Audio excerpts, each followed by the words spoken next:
In Bohol's heart, Dompor Farms and Nature Park emerges as a saga of innovation.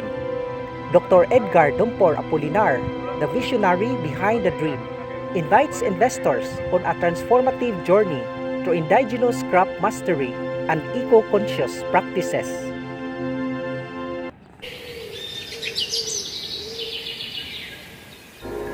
As the sun sets, the first advantage surfaces, the mastery of indigenous crops. Dompor Farms and Nature Park unravels the enigma of cultivating treasures like ubi kanampay, hybrid rice, and peanuts, transcending agriculture into a realm where nature and innovation interlace.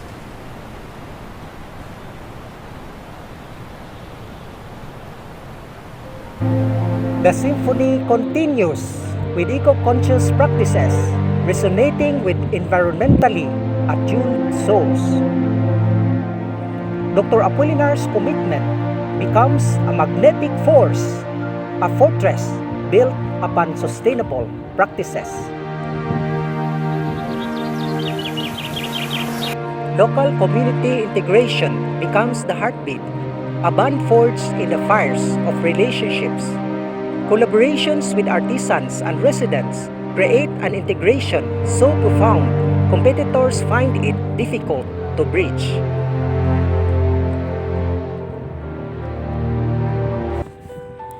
Educational programs become the lantern guiding the way, offering wisdom on sustainable farming practices, a beacon of enlightenment built upon collective knowledge.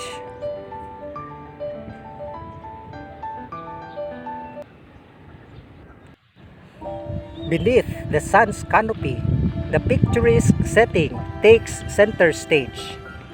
Competitors find themselves in shadows, for Dompor Farms' allure is a fortress resisting mimicry.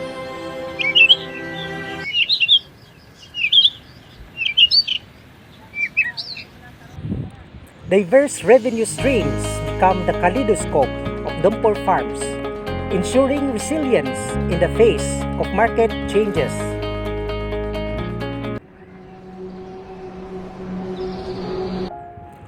The exclusive membership program fosters loyalty and exclusivity, erecting barriers against imitation.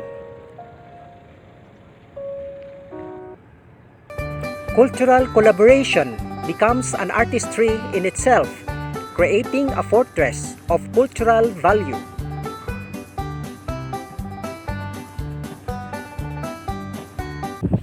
Green event venues become the last bastion, offering eco-friendly symphonies.